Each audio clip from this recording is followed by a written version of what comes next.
Il était question d'Europe. Eh bien, les députés français ont reçu à l'Assemblée nationale la visite du président de la Commission européenne, José Manuel Barroso. C'est une première. 9 mois après le référendum sur la Constitution, le débat sur l'Europe est encore très vif. Et la séance, vous allez le voir, a été mouvementée. Jean-Paul Chapelle, Francis Forget. Le président de la Commission européenne aime la confrontation. Et pour sa première visite à l'Assemblée nationale, il a été servi. Je me demande si le pays de Molière ne céderait pas à la tentation du malade imaginaire.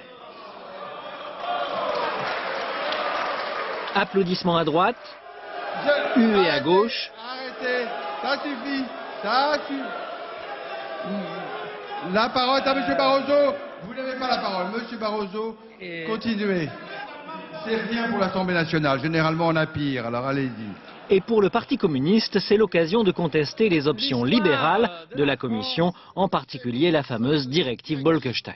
Vous voulez gagner le soutien à l'Europe par du concret, eh bien retirez la directive service. Ce n'est pas avec les discours contre les entreprises que vous allez créer plus d'emplois et plus de croissance en Europe. Sur cette directive, le président de la Commission a promis de tenir compte surtout de l'avis du Parlement européen. De faire un effort, de mettre au-dessus des divergences politiques et idéologiques communes le compromis pour l'Europe, pour faire avancer notre projet européen. 1 heure d'échange et un appel à rassembler les bonnes volontés. Résultat, on se lève tous pour l'Europe. Le commissaire français, lui, est ravi de cette opération dialogue. Vous avez vu que la Commission avait aussi de temps en temps son franc-parler.